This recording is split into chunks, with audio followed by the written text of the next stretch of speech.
Nagkwento din sila ng mga kwentong Pasko ng kanilang mga pamilya. Meron kang siguro mga ko dito, mga 8 siguro ako dito.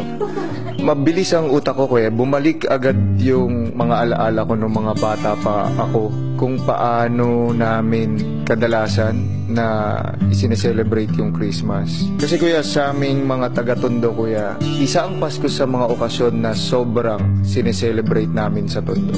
Yung hotdog, hatiin namin sa dalawa, ipiprito namin para bumilog siyang ganun, para magmukha siyang marami. Tapos yun yung design niya.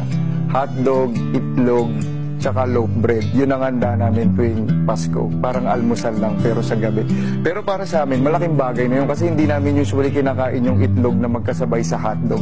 Kahit yung hapagkainan namin is hindi ganun kapuno. Sama-sama pa rin kaming kakain, kuya, ng pamilya ko. Nung lumalaki ko, never ako kasi nakatanggap ng regalo talaga. Siguro yung first na regalo na tanggap ko, medyo may mga nasa 20s na ako.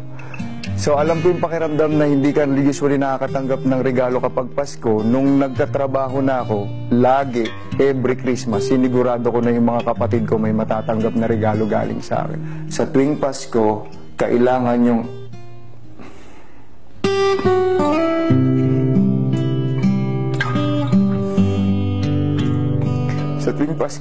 yung apat kong kapatid may regalo galing sa akin. Kasi nung bata ako, alam ko yung pakiramdam na yung mga kalaro mo may binubuksan na regalo pero ikaw wala. Masaya lang ako kasi, kuya, ngayong matanda na ako, kuya, lahat ng mga bagay na gusto kong matupad sa pansarili ko, kuya, binuhos ko lahat sa mga kapatid ko. Kasi, kuya, sobrang pagmamahal ko sa mga kapatid ko.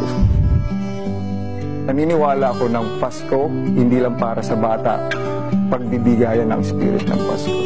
So yun ang memory sa akin ng Christmas nung lumalaki pa lang ako.